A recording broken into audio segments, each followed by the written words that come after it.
Hello မင်္ဂလာပါနေကောင်းအဆင်ပြေကြရလားဒီနေ့ကကျွန်တော်ဆွေးနွေးရှင်တဲ့အကြောင်းအရာတစ်ခုဟာဒါလူတိုင်းမှာအခြေခံပင်ကိုဗီဇအနေနဲ့ပါလာတဲ့စိတ်တက်လေးတစ်ခုပေါ့နော်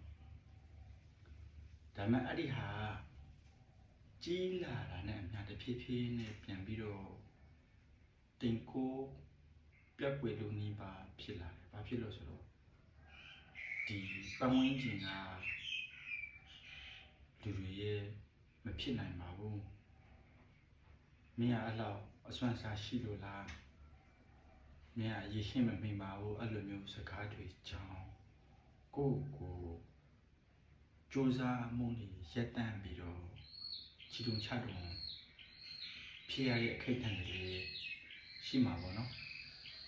ဒီနေရာမှာကျွန်တော်ပြောချင်တာကကျွန်တော်တို့တူတယောက်ချင်းစီတိုင်းမှာဇွေလုံလာဝိရိယလူတိုင်းမှာရှိကြတယ်။ဘာဖြစ်လို့ဆိုတော့ဒီဟာကိုကျွန်တော်ညီလေးဘဝကိုဆွေးပြီးတော့တစ်ချက်လောက်တွားကြည့်အောင်ဒါလူတိုင်းရဲ့ငယ်ဘဝပေါ့နော်ကျွန်တော်ရဲ့ငယ်ဘဝတစ်ခုလေးအတွက်မဟုတ်ပါဘူး။အဲ့တော့ကျွန်တော်တို့ကမိခင်ဝန်းမှာကိုလာလွေဆေလာပွားပြီးတော့ကျွန်တော်တို့ကိုလာလွေဆေလာတီနေခဲ့ရတယ်ဆေလာရဲ့အပြင်ဘက်ကိုကျွန်တော်တို့ရောက်တာနဲ့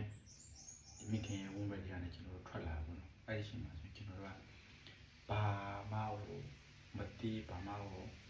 မတက်နားမလဲပြမစင်လို့ဒီမမလေးတခုပါ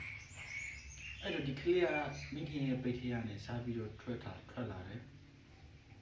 ထွက်လာတဲ့အချိန်မှာဘာမှလေးသူစကားလည်းမပြောတဲ့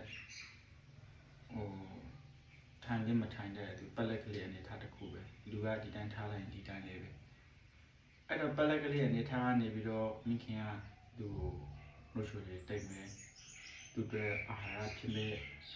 အစားအစာတွေကိုစားပေးပြီးတော့မိခင်ကဒီကလေးကိုနှုတ်ချိုလေးတိုက်မယ်ဆိုတော့ကလေးကအတွက်အာဟာရကြီးထွားမှုဖြစ်လာပေါ့အဲ့တော့ဒီကလေးကပလက်အနေထားကနေပြီးတော့ဒီတစောင်းလေးကိုစောင်းလာနိုင်တယ်အဲ့ကနေပြီးတော့မှမောက်ရအနေထားကနေပြီးတော့သူထားထိုင်ဖို့ဒီကြိုးစားတယ်ဒီချိန်ဒီထဲမှာထားထိုင်ဖို့ကြိုးစားတဲ့ထဲမှာသူအချင်းချင်းကြဆုံးတယ်ဘာဖြစ်လို့ဆိုတော့ထိုင်လိုက်လေးလိုက်မောက်ရအနေထားကနေပြီးတော့ထိုင်လို့ရတဲ့အနေထားအထိကိုကြိုးစားတယ်ထိုင်လို့ရရင်ထိုင်တယ်